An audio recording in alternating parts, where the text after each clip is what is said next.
Ravi de vous retrouver dans ce numéro Talk Afrique. Bienvenue à toutes et à tous dans Talk Afrique sur Médian TV Afrique. Merci d'être avec nous pour ce nouveau numéro.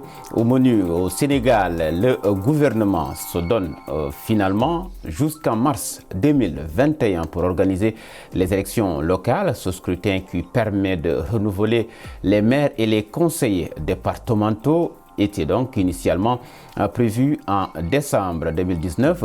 Un amendement en ce sens a été déposé par le ministre sénégalais de l'Intérieur, Ali Ngouille Ndiaye, le 5 novembre dernier pour préciser le projet de loi. Le texte d'ailleurs doit passer à l'Assemblée nationale qui prévoit aussi donc la prolongation du mandat des élus locaux. Quelles conséquences ce report aura-t-il sur le calendrier électoral républicain? Les acteurs politiques pourront-ils trouver avant cette échéance un consensus fort sur toutes les modalités d'organisation et de participation aux élections? Pour en parler, je reçois sur ce plateau Pape Amadou Fall. Il est journaliste, directeur de publication de La Gazette, l'hebdomadaire de La Gazette, également analyste politique. Merci Pape Amadou Fall, ravi de vous retrouver sur ce plateau de Médian TV Afrique.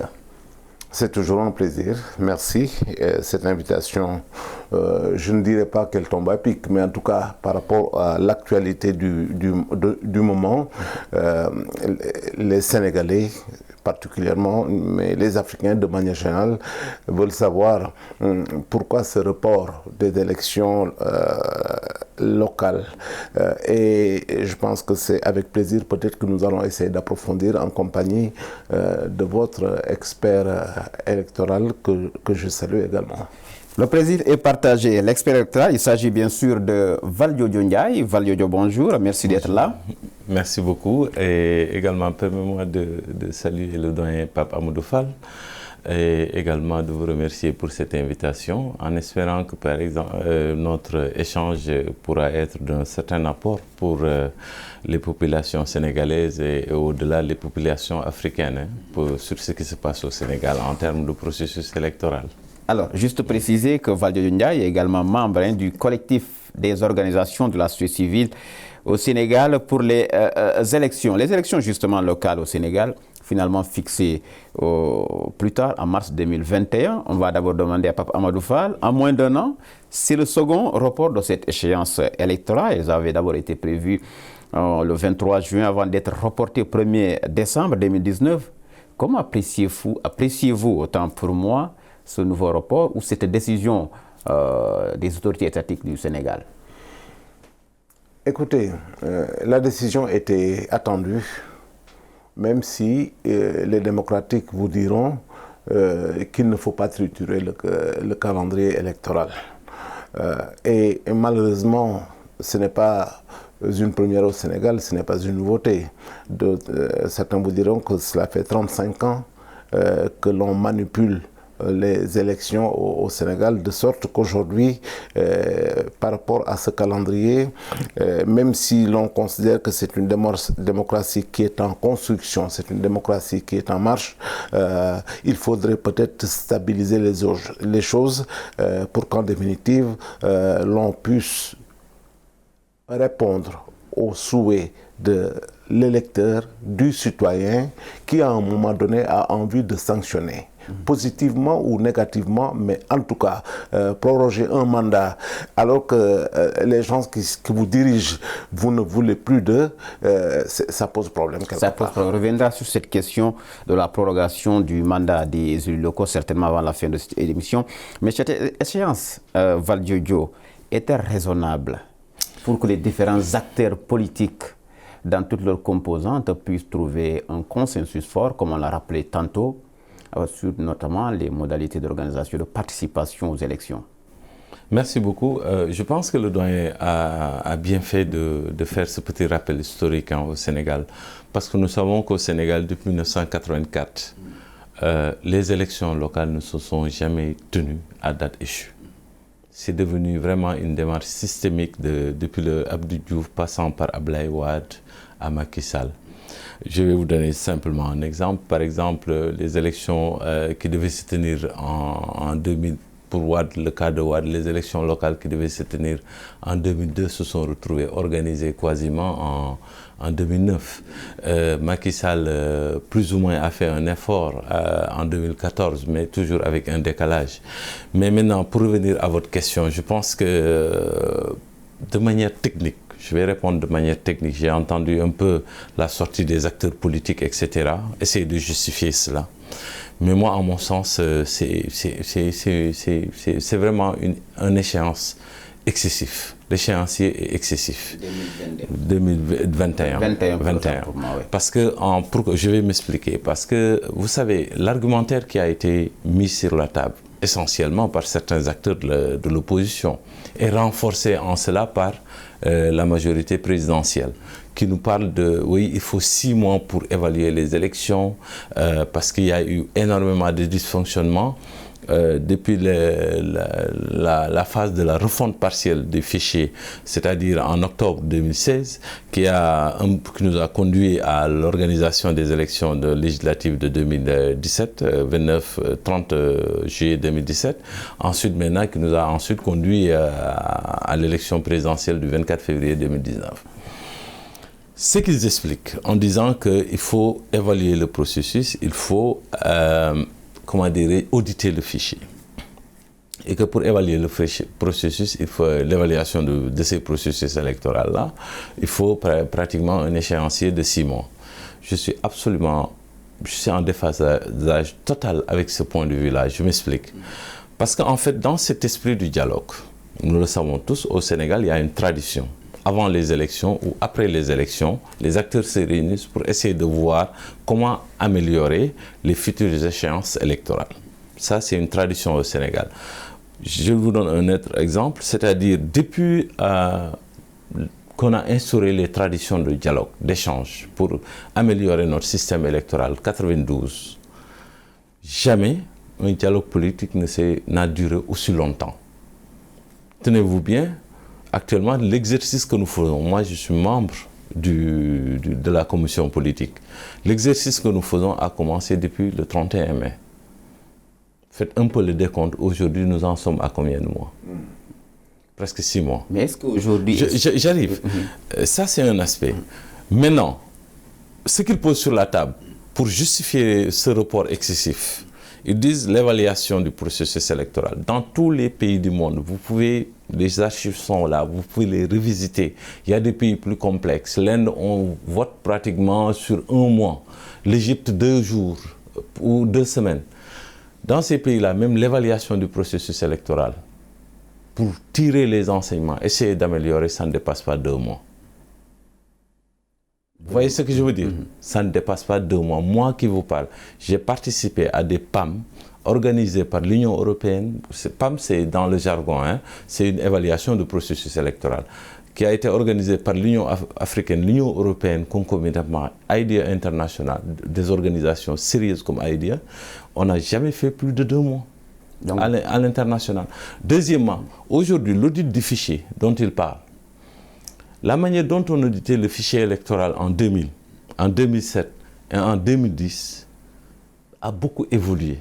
Parce qu'à l'époque, pour auditer le fichier, il fallait faire un échantillonnage sur le terrain pour faire les comparaisons. Aujourd'hui, avec l'évolution de la technologie et la biométrie qui a été insérée, toutes les requêtes que les ingénieurs, les informaticiens font pour interroger le fichier, ils n'ont pas besoin d'aller ailleurs. Ils le font sur place, là où se trouve le fichier électoral. Et ça se fait avec un maximum de 20 jours. Donc, allez savoir pourquoi ils ont pris toute cette marge-là. Et ce qui me désole d'autant plus, ça me désole d'autant plus, qu'ils s'entendent tous autour de cette question-là. Est-ce qu'ils ne sont pas prêts? Il y a d'autres considérations politiques. Et il y a une chose qui est encore plus grave qui est en train de se faire. C'est-à-dire comment les Sénégalais peuvent élire des personnes pour un mandat calé sur 5 ans. Eux, ils s'entendent derrière le dos des Sénégalais pour étendre leur mandat au-delà d'1 année. Là, c'est une autre question sur laquelle nous allons revenir. Les arguments ou l'argumentaire, finalement, c'est comme s'il y a un consensus de façon implicite ou explicite, autant pour moi, entre les différents acteurs, l'opposition, qui participe notamment au dialogue politique, avec la majorité au pouvoir, finalement les conséquences de ce report sur le calendrier républicain électoral au Sénégal? Je vous ai dit tout à l'heure que le citoyen, pour moi, est la clé de voûte de toute action qui est menée dans une démarche électorale. Sa voix doit être prépondérante.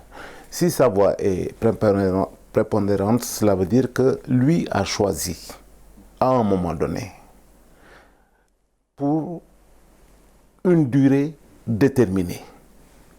Et il fait son évaluation, le citoyen, pour juger de la crédibilité, de la prise en compte des intérêts, de ses intérêts, par celui ou ceux qu'il avait eu à choisir.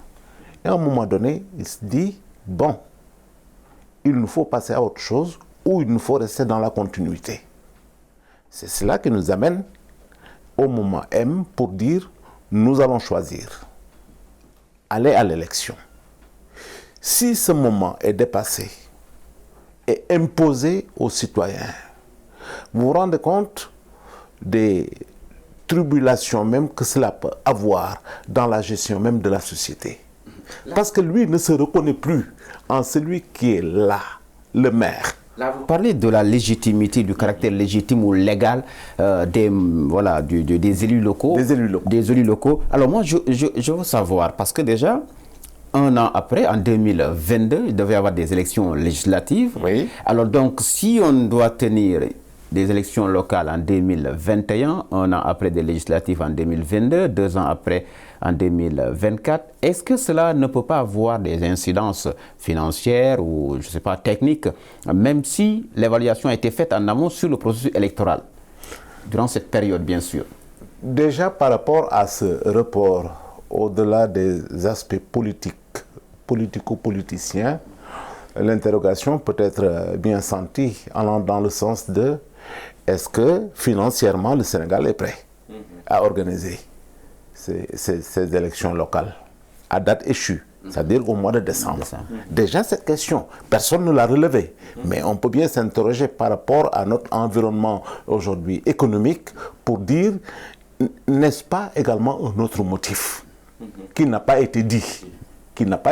Nous avons suivi Val Jojo, qui est un expert dans ce domaine, qui nous a donné les arguments techniques pour dire voilà comment il le justifie et lui, il n'est pas d'accord. L'autre argument... Et vous êtes en phase avec cet argumentaire? Mais bien sûr. Mais bien sûr, mais bien sûr. Parce que le seul souhait que nous pouvons avoir, c'est que les sanctions se fassent au moment donné. Quand le moment arrive, il ne saurait que l'on accepte que l'on nous amène peut-être des arguties qui vont bouleverser encore notre jeu politique, parce que quand vous prorogez le mandat de quelqu'un de 6 mois, d'un an, mais attendez, le gars, il a le temps peut-être même de se donner une nouvelle couverture pour mieux peser sur l'électorat, sur la citoyenneté de manière générale. Alors, une élection en 2021, une élection en 2022, une élection en 2024, il est sûr et certain que l'on peut se retrouver face à des chamboulements qui peuvent être encore terribles, parce que si l'on nous dit demain, pour des raisons économiques, il nous faut coupler les législatives et les locales, écoutez, et même jusqu'à la présidentielle, d'autant qu'il y a une donne absolument nouvelle aujourd'hui. En 2024, normalement, s'il n'y a pas un 3e mandat, la chose qui est interdite, qu'il est interdite d'aborder, s'il n'y a pas un 3e mandat, normalement, c'est un nouveau président de la République que nous aurons. Alors, aller dans une démarche où l'on va coupler les 3 élections, c'est dans le domaine du possible. L'on vous dit que Abdoulaye Wade de 2000 à 2009 n'a pas organisé d'élection locale. Attendez, nous avons déjà tout vu dans ce pays. Alors, Valdiodio, c'est vrai, vous n'êtes pas en phase avec l'argumentaire ou les arguments développés par l'opposition et la majorité au pouvoir pour justifier ce nouveau report, parce qu'il faut le préciser, en un an déjà, il y a eu 2 reports. Maintenant, vous, la société civile, on vous a entendu dans la presse, vous préconisez qu'on organise des élections en juin 2020, c'est bien cela.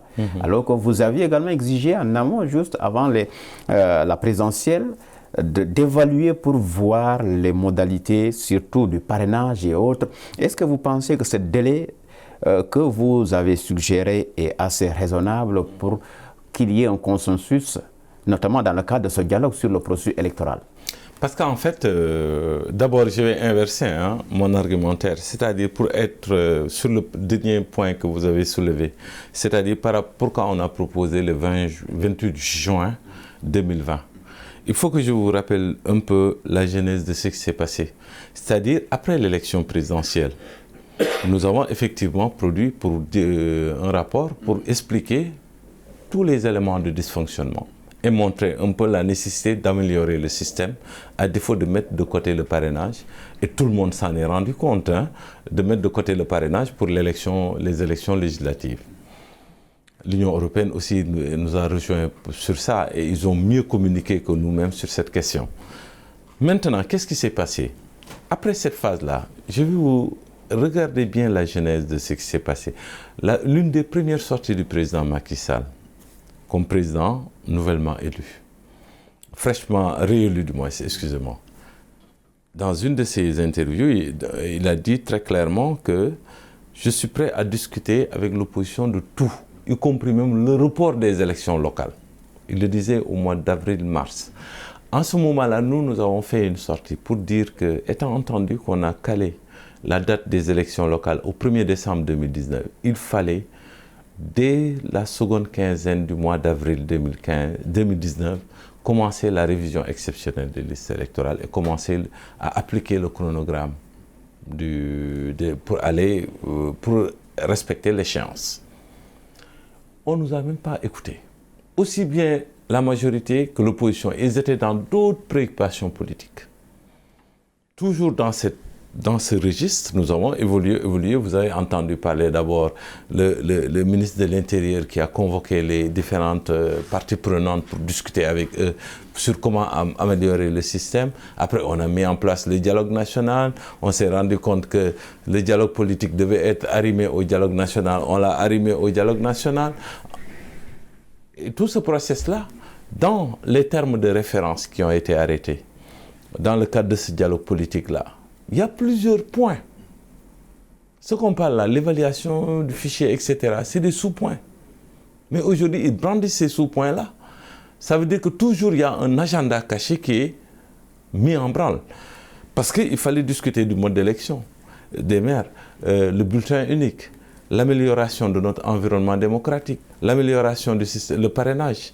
Également, il y a le statut du chef de l'opposition. Tous ces points-là, pour vous dire aujourd'hui, tous ces points-là, quasiment, à part le mode d'élection des maires, rien n'a été abordé. Ah oui, sur et nous discutons depuis le mois de mai. Est-ce que donc à ce rythme-là, il peut... Je vous dis, et pour vous dire, même sur le format de la discussion, tout le monde prend son temps. Personne n'est pressé. Maintenant, pourquoi nous avons proposé la date du 28 juin? Nous avons regardé techniquement les choses pour dire qu'aujourd'hui, l'audit des fichiers demandé peut se faire bel et bien à partir durant le mois de décembre sur 20 jours. Ça, c'est un. Deuxième élément, nous avons dit le mois de novembre, là où nous sommes actuellement, nous pouvons élaborer des termes de référence pour recruter les experts internationaux, parce que c'est ce qui est demandé, pour faire l'audit du fichier et l'évaluation du processus électoral.